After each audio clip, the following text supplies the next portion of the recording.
All right, everybody. Welcome back to a special rendition of BPS. We're here with a special guest, the voice of the Erie Otters here, Mr. Trevor Kubeja.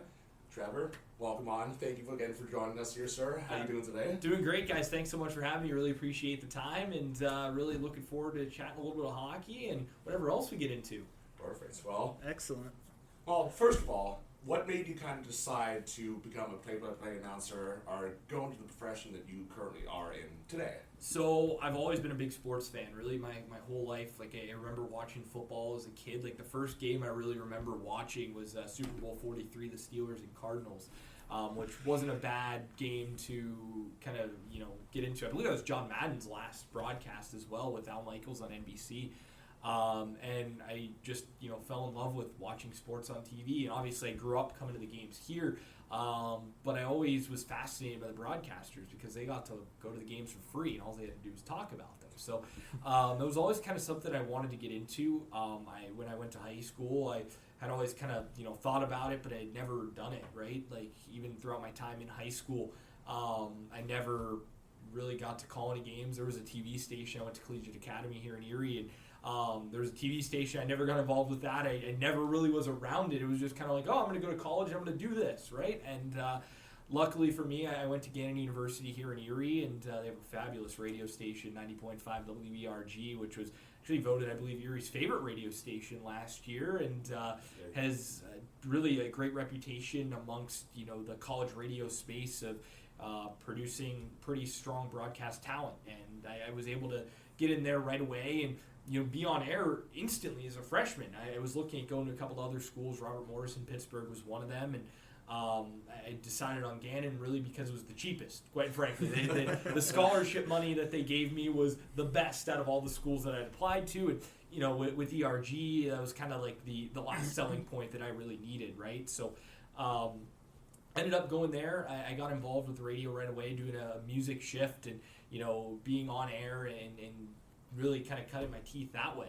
And then in my sophomore year, I ended up with a media credential to go to the Otters games. That was, of course, the 21-22 season. So right back after COVID, after 2021 was canceled due to the pandemic, right? So Eric Konwinski, a really good friend of mine, he was our sports director at the station.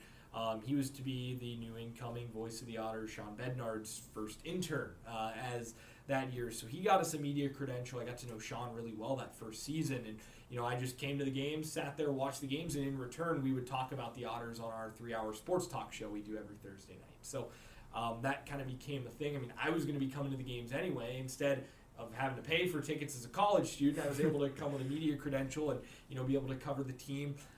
The press conferences were a little bit limited during that time. A lot of it was done virtually, so I didn't really get to go down and do any post-game media, which I think would have been a really big experience and good experience for me, especially knowing what my role was going to look like in the years forthcoming. But that experience was still really cool to kind of be around it, to understand how to operate in a press box. And in that time was when I really started getting into broadcasting. I called a couple of hockey games for Eric's team, the what were they called? Oh my goodness, why am I blanking on this? It was a minor junior team that played up at the sports park. I don't know. I'm not too I can't believe I don't remember this, but I called a couple of games for them, filling in for Eric. And then I started calling Gannon sports. I called soccer. I called baseball, lacrosse, basketball later, which ended up becoming a really big part of my story. We'll get into that in a bit, but just calling these different sports, right, and just kind of cutting your teeth. The more you do it, the better you're going to get at it. On top of that, contributing and then eventually hosting the sports talk show and, growing into a bigger role there. And really throughout my time there, that was huge. But again, I always kind of had the Otters is like that next option. And the next year I'd step into an interim role. That was my junior year of college, but it was a very small interim role. I was part of the broadcast network in terms of I would do voiceovers for Sean. I would do, help to put together some of the features, but mainly for the home games, I would just sit there and have a headset on and listen to the broadcast. But late in the season, he started to feature me a little bit more. It started with intermissions, and then it would go into, by the end of the year, I did I think 1 or 2 games of color commentary before the next year really stepping into that more full role. And that summer was huge for me. That next year, knowing that I was going to be filling in a little bit. Sean was getting married, and Lo and behold, that my senior year of college, I was 21 years old. I was going to make my OHL debut, and I did 5 games at the beginning of the season. One of those, Matthew Schaefer happened to score his first OHL goal, which was a really cool moment. And again, meanwhile, that year I was calling a lot of Gannon basketball games, and I had ended up kind of taking over that number 1 role throughout the year. That last year we were still traveling. We did the games on the radio, which is something unfortunately they don't offer anymore. But that was a really huge experience, again, of being on the road. There's so much that goes into being on the road, and being on time for schedules, and following an itinerary, and being in all the events on said itinerary. Being around the basketball team was huge for me, because that made being with the Otters a lot easier, during that time, because 4 of those 5 games were road games. Went to Guelph, lost 8-0, my first ever OHL game. It was a Friday night at the Sleeman Center, and did not go well. The next night we lost, I think, 6-5 in overtime in Owen Sound. It was a really good game. I believe Spencer Sova scored in that game. Yeah, I remember that one a little better than the 8-0 the night before. And then the Schaaf game was the 3rd game. And then we had a home Saturday against Windsor, which I believe was that was the year they really scuffled. That was the year that they ended up with the number 1 overall to get Belchez. Beat them, I think, like 8-1 or something like that on home ice. That was one of Ben Godrom's first games as an Otter. It might have been his first game as an Otter that night. And then the Sunday we were in Mississauga, the old rink in Mississauga. So I remember that stretch really well. And then throughout there, that season, Sean got sick in January. I filled in the Martin Luther King Day game against Sarnia Sting. I did a couple of road trips with Sean doing color, and again, being that full-time color commentator that year. And from there, at the end of the year, he gets sick again in the playoffs, and I got to do 3 playoff games, which was huge. And then, from there, they bring me on board, and here we are now after 1 year full-time, doing some more fill-in with Sean. End up promoted to the number 1 job and just finish up that full season, the first full year. So, again, long-winded answer, but that is kind of my story in a nutshell. Well, speaking of, going back to being able to watch Matty's first OHL goal, going back now and seeing, where he was then, goal number 1 to where he is now, after the first full season in the show, like, kind of tell me how surreal that is. Like, how, like, what's running through your head of, like, oh, I got to witness this first person, I got to call this, like, how awesome of a feeling is that for you? It's so cool, right? And look, it's never about me, right? It's about the guys, and it's about the players, and, that's what we do it for, right? Like, the moments make them, the moments happen, right? And my job is to just kind of describe it and, hopefully not ruin it. But for Matthew Schaefer, it's remarkable to see what he's gone on and done. Obviously, I think he's going to win the Rookie of the Year in the National Hockey League this year. And the thing that makes it even better, though, is just how amazing of a human being he is. He is truly everything you hear about him and how great he is. It's 100% true. Being around him, his 2 years here in Erie, just the vibe that he brought every day. Like, I can imagine, making his NHL debut, how many people texted him, because that guy's probably got all the friends in the world, because he is genuinely the best kid. And, so great to have around, to call him an alumni of this organization is awesome. And, it would have been nice to have him for another year, but, and you think of what he would have done in the OHL with another season, given what he did in the NHL this year. But, man, he's one of a kind, and to have the season that he did, and, to see him go first overall, and maybe even a little bit against all odds to go first overall with how his final season ended. But man, how dominant was he in those 17 games that he played? He was absolutely marvelous, and to see him go on and do this, it really just makes you smile. Oh yeah, just a force to be reckoned with here, and there's thankfully so many years to come for Matthew and his NHL pro career. So, going back to Sean Bednard, how much of like an influence, or how much was he able to kind of, how do I word this? What are some of like the biggest words of advice from Sean Bednard, from Jim Waters, at the time that you were able to meet him? What were some of the words and advice or encouragement that they kind of gave you, developing and coming into the role that you're in today? Yeah, so we'll start with Sean, and I got to know Sean really well. Again, being kind of a media member, right, and him being the contact, and just sitting with him, he didn't really, quite frankly, know a lot about the OHL his first couple of years. I mean, this is a guy who's been in pro hockey most of his time. So, kind of teaching him a little bit about the OHL was a lot of fun. I remember, a game against the Flint Firebirds, a player Riley Piercy wasn't in the lineup. He was a pretty solid, middle six forward. Flint, he's not in the lineup. And, Sean's like, yeah, but again, knowing what, now, and obviously how much he grew in the role and knowing the OHL, and I don't want to throw him under the bus there, right? But again, him really teaching me the ropes of broadcasting and what goes into being a broadcaster. He sent me a giant document before I was filling in for him of do's and don'ts and how to act, and you're always the last person to eat. That's the way it goes, right? You're the bottom of the totem pole, and kind of understanding kind of the do's and don'ts, and again showing you the ropes of broadcasting. And he's become just a tremendous friend. I text him pretty much every day. We're like best buddies, and he is fabulous human being. He's got a great family. He's doing great work now with Hammond Health Foundation. I think he was the perfect mentor for me in the perfect time, right? I think it was the right guy, at that time of my life to, kind of, open his arms and take me under his wing a little bit and, really form who, I've become as a broadcaster. And, I think that I'm eternally grateful for that. And I think that it's something that, I don't take for granted, and that friendship is just lifelong, right? It's fantastic. So a really great dude and a guy who really knows his stuff, and I'm glad to see he's doing great now. And again, family is very important to him, and that's why he's kind of stepped away from broadcasting. It's obviously a lot. I love it. I think for me, and where I'm at, the road and getting home at 3 a.m, hey, that's part of the grind. I love it. But again, the older you get, I imagine that treats you a little differently. I mean, I'm 23 years old, so we'll see how I'm feeling at 28, 29. But no, I love it. And again, I couldn't be any more grateful for Sean and for Jim.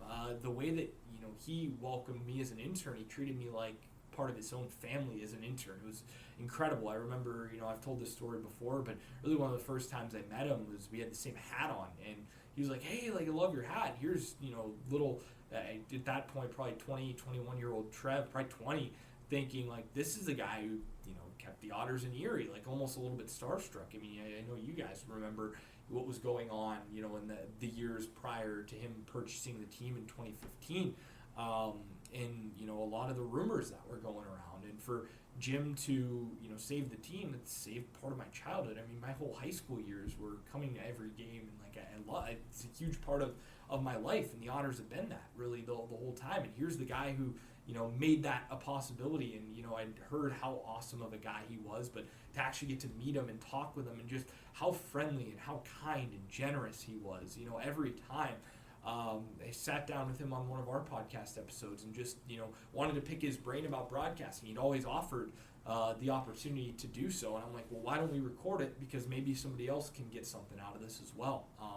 And just, man, what an unbelievable human being Jim Waters was. And, it's still, you miss him to this day, and, wish he was here to be, a part of all this. And obviously an exciting year coming up with the 30th anniversary celebration. And, his influence on me is certainly there, and again, a guy that I was just privileged to meet and a part of my broadcast journey, right? So we certainly miss Jim to this day, and man, just his influence on this organization is just so massive.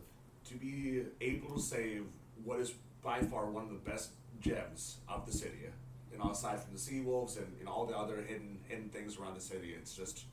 Obviously, coming from a fan standpoint here, just being able to say, hey, we're able to go see the Otters, we're able to, be a part of this franchise, this fan base, to see him is always a fun thing. I don't think, we would ever be able to repay what he has done for us, for our city, for this franchise here. So it's incredible, right? When you look at just the impact that one man had over less than 10 years. It was less than a decade, but it feels like so much longer because he was such a staple of the community. I mean, you come to the games and he's there, he's walking around the concourse, always with his sweater vest and jeans on, Otters hat. He was super accessible, and I think that's something that, it really resonated with a lot of people. And I think that, again, his influence on this organization is just, it's incredible. And a guy that, again, his influence is certainly missed. But again, I think the Waters family has done a really nice job of picking up the pieces and, kind of bringing this team into a new generation for sure. Well, next question would be, have you ever gotten a chance or an opportunity to sit or even talk to Aaron Cooney? I know he was Sean's predecessor there. And yeah, I actually had him on our podcast as well. We did a Zoom from when he was out in San Diego, and I'm here in dreary Erie, Pennsylvania on a cold, wintry day, but he is a fabulous human being. I remember when he first started in Erie and how much he grew as a broadcaster in his time in Erie. I mean, he kind of a similar story to me, right? Young guy coming out of college, gets to start in the OHL, and man, what an awesome dude. And, to his voice is so synonymous with Otters history, right? When you think back to Anthony Cirelli's game-winning goal, or even, I remember 2015 in the championship series, the game that was on Sportsnet in Game 6 in the Sioux series, and, his radio calls of that game, and Warren Fogel's winner in 2017, like, all of these big moments, like, you think of Aaron Cooney and just what a tremendous job he did. And again, another great person, a guy that I know is so revered by the Otters fan base, and as it should be. I mean, he was just excellent at what he did, and a Pittsburgh guy, which always is great. And again, I've had the opportunity to connect with him. Maybe not as much as I'd like. I'm going out to San Diego in the summer here, so maybe an opportunity, hopefully, to connect with him out there. Because again, that's a guy who I wouldn't be surprised is calling NHL games next year. He's been calling NHL games lately with the Ducks, and I know their radio guy is retiring. So who knows? That window and that door could be open for him. And again, sign me up for calling hockey games in Southern California.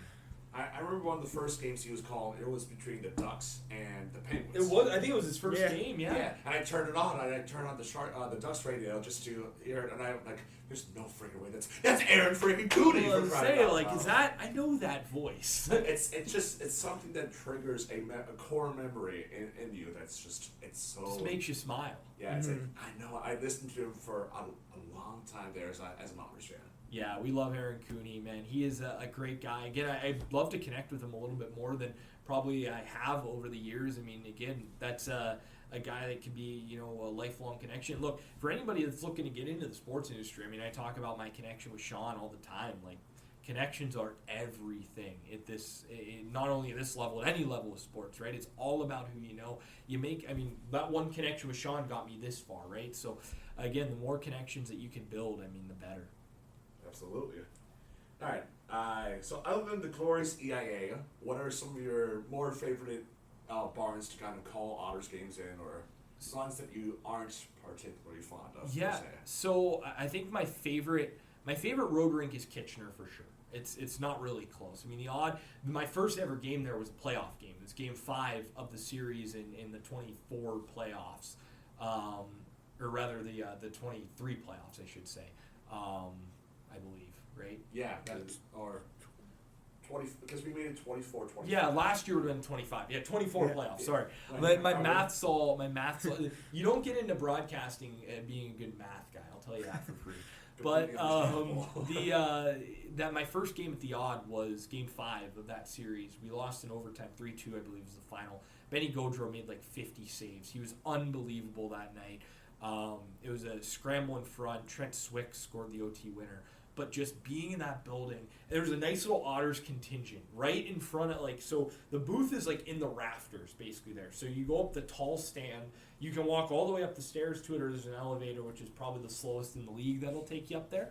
But you get up there and you're at the top of the Odd. There's a beam that kind of comes across, so you can't see the video board, but there's another video screen on that beam, and then they have the ice down there. So it's you're in the moon basically, looking down to call the game. But there's a little Otters contingent right by me, so every time Otters scored, they're going nuts, I'm going nuts. This is Game 5 of the playoffs, right?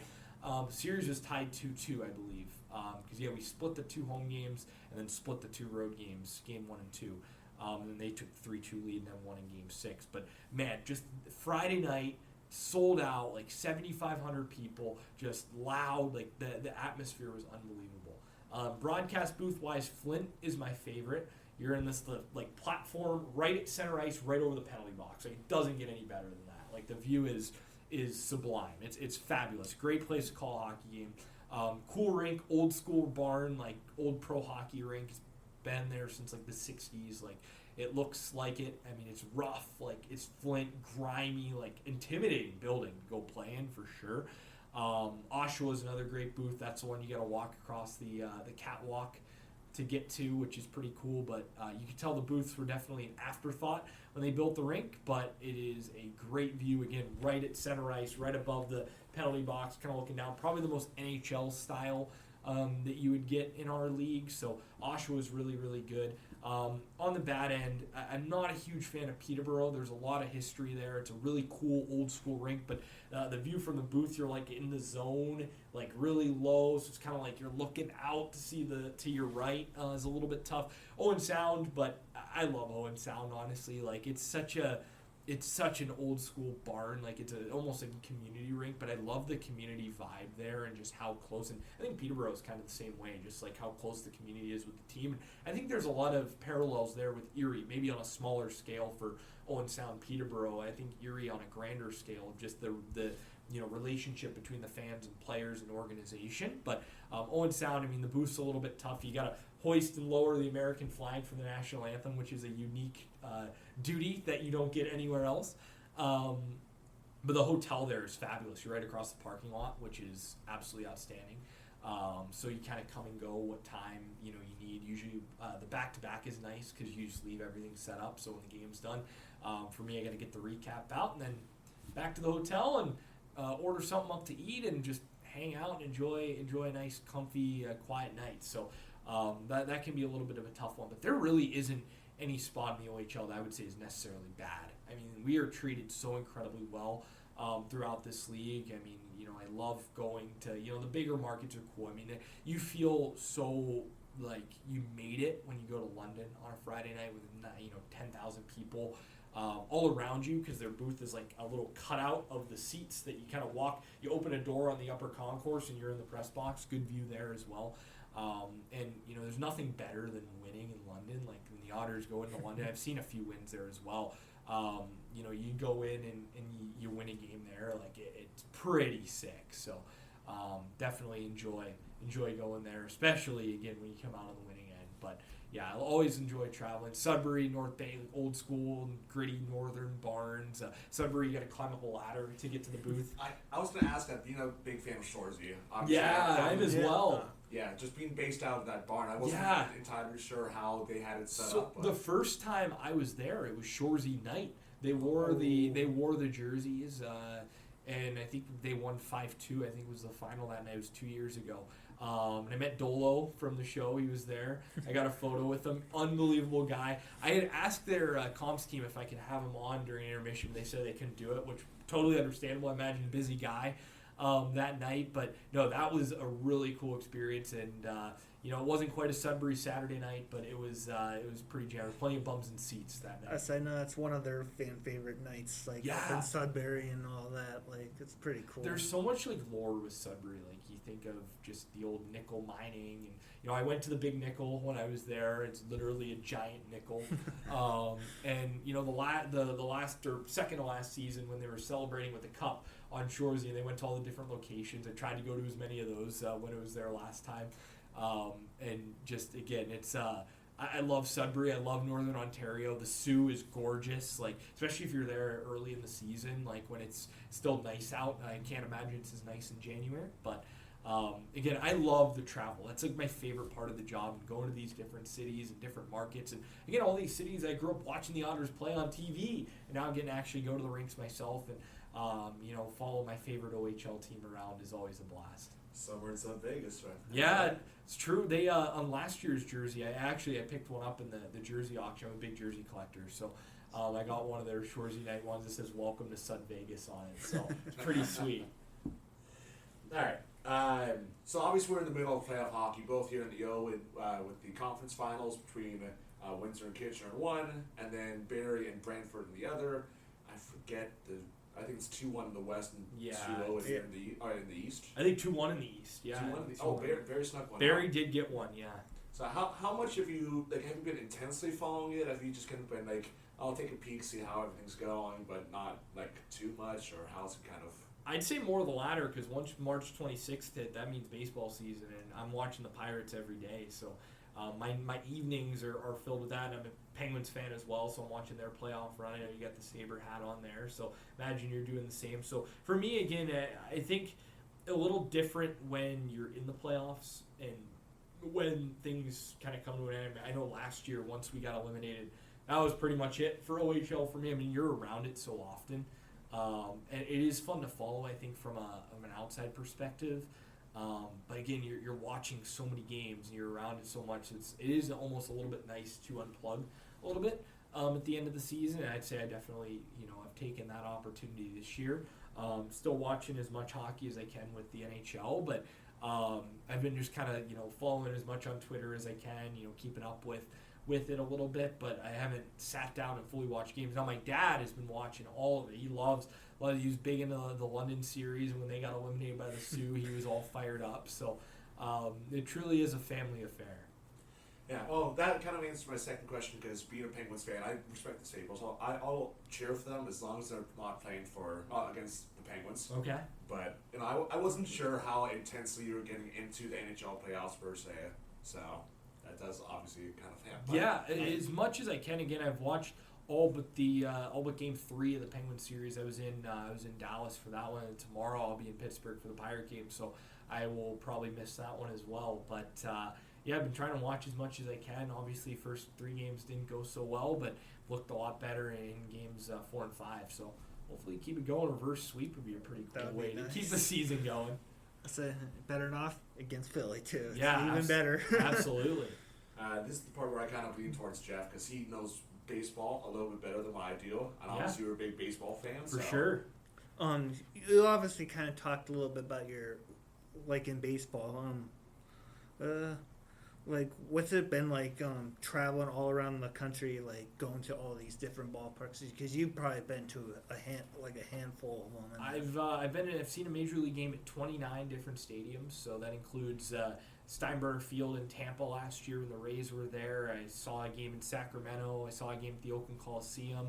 The Trop, I guess the Trop is also active right now, but I have 4 active stadiums left. I'm going to finish them off this summer. I'll be in Houston coming up in a few weeks here, about a month away, and I'll be in Southern California. I need to go to LA, Anaheim, and San Diego.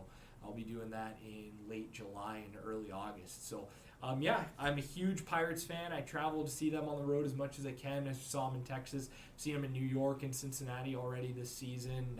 Going to see them in San Francisco, not this coming weekend, but the next weekend. So safe to say I like to travel around. I look at, baseball season is almost like hockey season. I mean, for the Otters, I'm traveling around. All I'm doing is watching the games. I'm calling the games. I like that a little better than just going as a fan, right? But instead of going to Owen Sound, London, and Kitchener, I'm going to Milwaukee, Chicago, New York, wherever, to go watch the Buccos play. So, yeah, huge Pirates fan. Love going to the different stadiums. Love going to the different cities, too, right? Because it's not just about the games are, like, the big part of it, but also getting to go see, some of the cool stuff. I'm also a big theme parks guy. That's my other thing. I love roller coasters and theme parks. I know a lot about them. Pretty nerdy about that stuff as well. So, getting to go to all these other parks. There's pretty much all these cities have the parks as well. So, I enjoy that, and again, just spending my summer ripping around the country is awesome. And I can't thank the organization enough for being as flexible they are with my schedule, and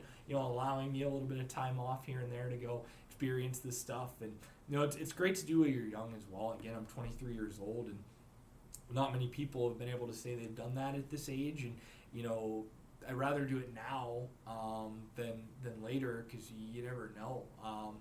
I'd like to do the NHL rinks one day as well. I'm hoping that will be my job at some point, whenever that may be.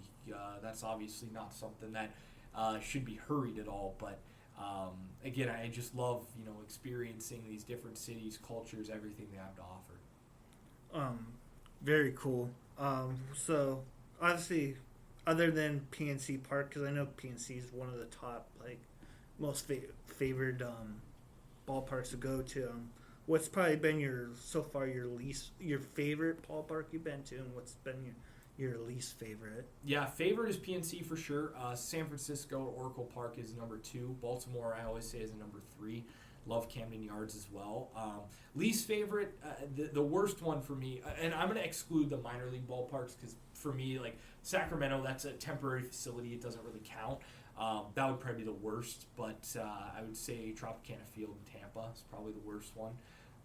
Just like dark, dingy, like just not a good place to watch a game. I can justify that. Yeah. That's not. I know that building's old. Yeah, it was the original rink for the Lightning. Yeah, way back in '93. Yeah, so it's like Thunderdome, right? Is what they call it. it's. I'm not the biggest fan of that. No, it's not a good place to watch a game, right? Oakland Coliseum wasn't great. I mean, it's kind of like it felt like going to Bill's the Highmark Stadium in Buffalo, the old one. Like that would be the best comp. Like I mean, kind of a similar era, lot concrete, but a ton of charm. It was a dump, but it was like had a lot of really cool quirks about it that no other stadium has. So I didn't mind the Oakland Coliseum as much. I'd still probably say it's the second worst that I've been to. I was not a fan of Globe Life Field. I was just there in Texas, but again, that's more of just a nitpick of, it's not like a traditional ballpark. I'm a big fan of, PNC Park, Coors Field in Denver, Citi Field in New York, the ones that feel like more Busch Stadium in St. Louis, Oriole Park in Baltimore, like the ones that feel like more like a old school ballpark. And of course, Fenway and Wrigley are fabulous places to watch a game. Doesn't get much better than a time machine back to the early 1910s to watch a Major League Baseball game. So I love those are some that I really like. Again, Tropicana, Oracle Park, some of the newer the dome stadiums, Milwaukee, I wasn't a big fan of. Baseball needs to be played outdoors. Like it's meant to be played outdoors. Yeah. Like I don't know, it's just not the same. Like I understand why Tropicana's the dome, just because with where it's located. Yeah, the rain and it is the hurricane season. Yeah, and it's tough location though. It's miserable to get in and out of. I mean, there's one way in, one way out. So the game I went to, I've only been there once. Was August of 2019. I saw the Blue Jays there. It was an afternoon game on a Wednesday. No problem getting there. But getting back, we were staying up by Busch Gardens, which is about north of the city in Tampa. It took us about 2.5, 3 hours to get from the Trop to there, which is normally about a half-hour drive, just because of the traffic on the Sunshine Skyway. So it's definitely a unique location. It does seem like their new ballpark will be built in Tampa, which is awesome because I think they do have a great fan base. Like the vibe at Steinbrenner when I saw them there was fabulous last season. It was really cool. It was nice to be outdoors in Florida. Like again, I understand the rain is tough, especially in the summertime. So you can't really have an outdoor stadium there. Texas again, the heat. They didn't put a roof on their last ballpark, so that's why they've got a new one right next door. Their old ballpark looked awesome. I mean, it's still there. They use it for football now. It's right next door to where their current stadium is, so it was cool to see that. Arlington Stadium, their original ballpark, was just a circular, bowl shape with no shade and metal seats all around, which I imagine a day game in August was not fun.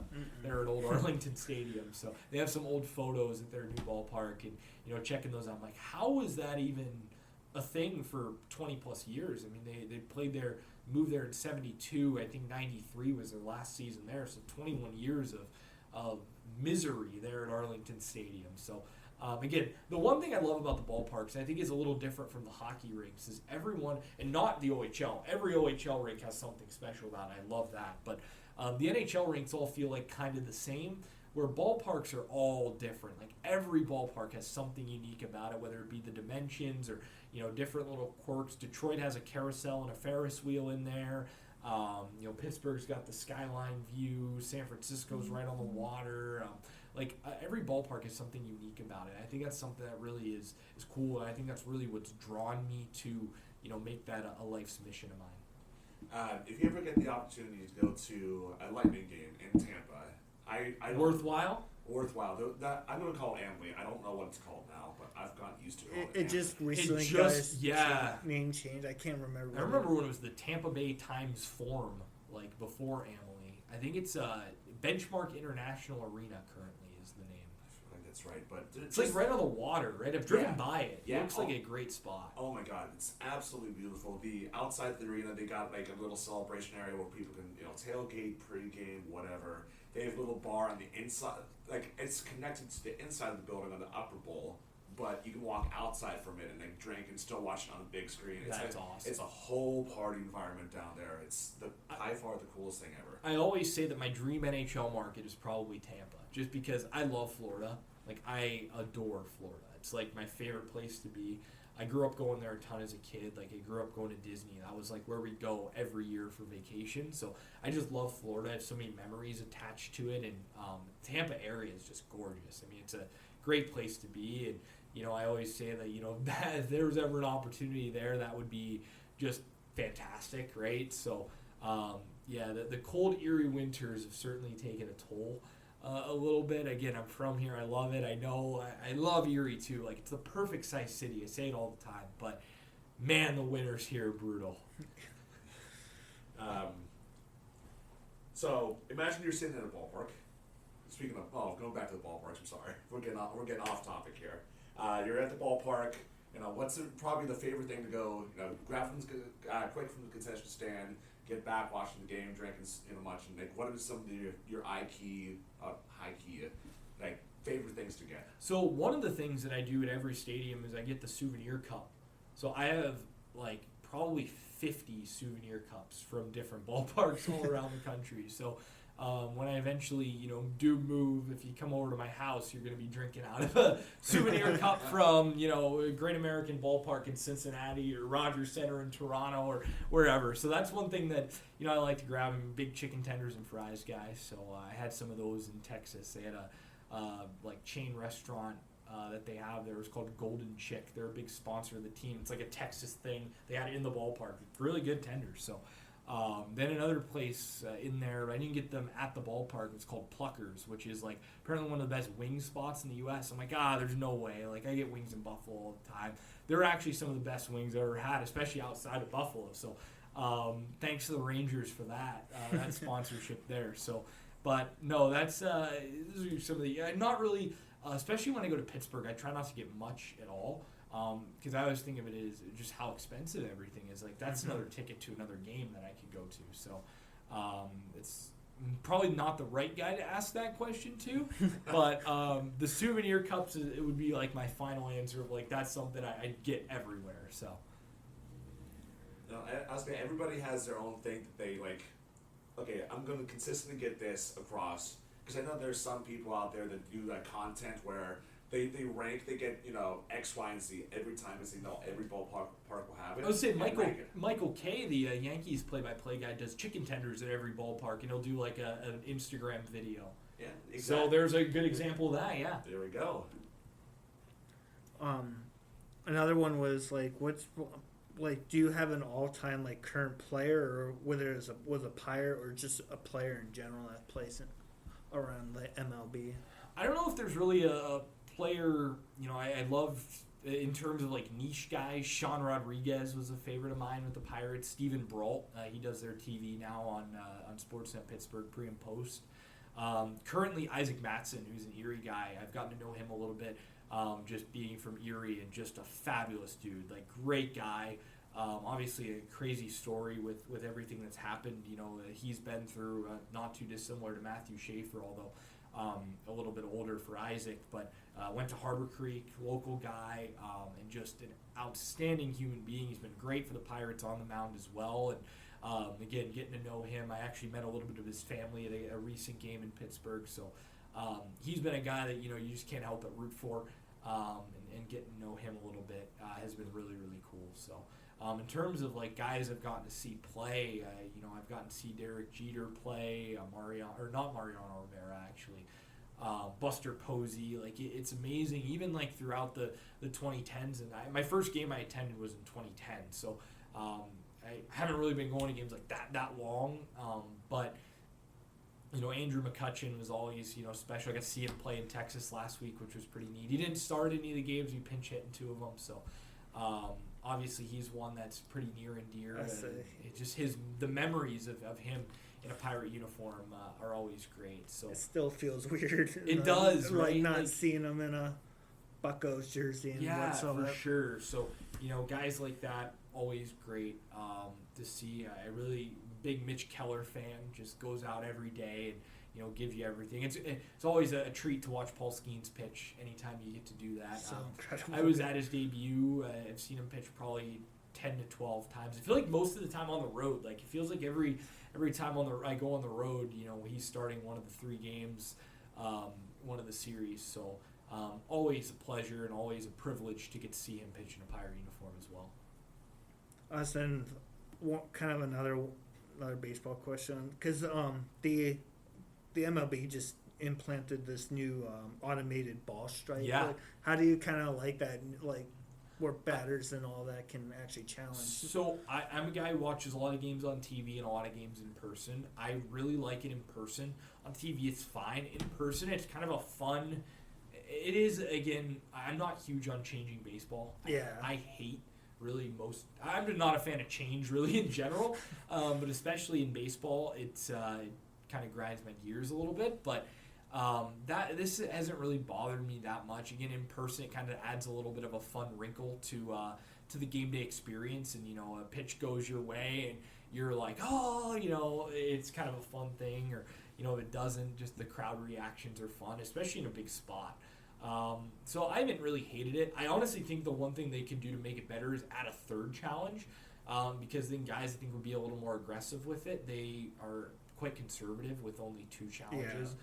So I think that's something that could be an addition to it going forward. So yeah, I'm not really too opposed to it. There hasn't been a lot of the new rule changes that I have liked. I do like the pitch clock. I think the pitch clock is... That one's been a lifesaver. Yeah, it certainly has. It's not as great, again, in person. I don't mind being at the ballpark for 3.5 hours, but, when you watch a game at home on TV, like the fact that, the Pirates start at 6:40 most nights, you're done by, 9:30 at the latest every night is kind of nice.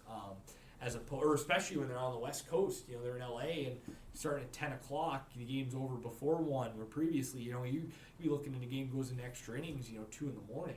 A rule I hate is the extra inning rule with the runner on second. I hate it. It's terrible. I've hated it since they've had it. I hated it in the minor leagues even. It just, I don't know, it just kind of waters it down a little bit. I'm not a big fan of the shootout in hockey. It feels like that to me, where it's just like there's no emotion whether you win or lose a game in the shootout. Like, I don't know. It's just like, it's just not, like, you win in overtime, it's sick. There's nothing better. The shootout is just kind of like, all right, like the idea, what was cool yeah, at first. It's better than a tie, though. I'll say that. Like, better than a tie. But it's just the whole payoff format of continues 5-on-5 or continues 4-on-4 kind of thing. Definitely is a lot better. And for I love the 3-on-3. Like the 3-on-3, especially as a broadcaster, it's gold. Like it literally, you have 5 minutes of 2-on-1s and scoring chances. It's awesome.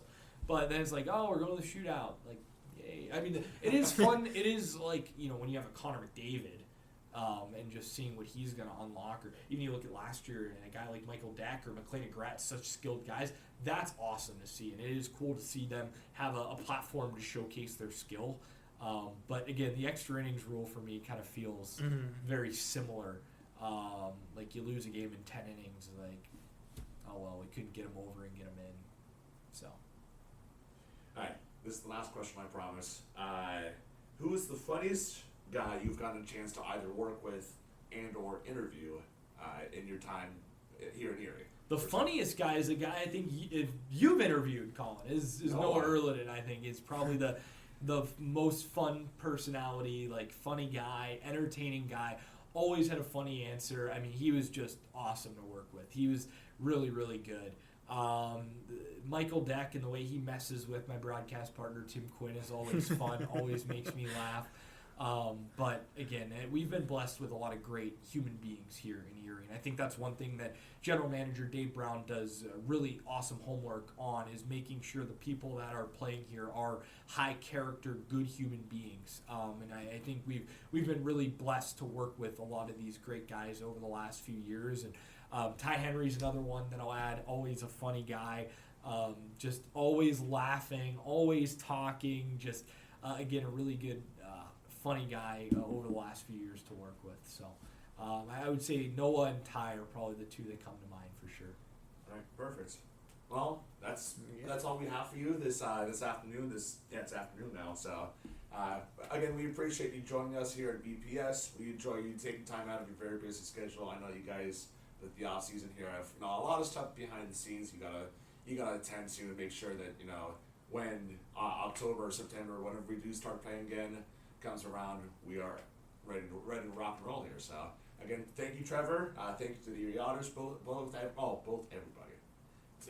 Thank you to everybody here involved, especially you, Trevor. Again, taking time out. Absolutely, guys. Thanks so much for having me. Really appreciate the time. It was fun. Yeah, a lot of fun chatting hockey, baseball, and really enjoy it. Thanks, boys. And as always, we'll see you guys next time. Peace!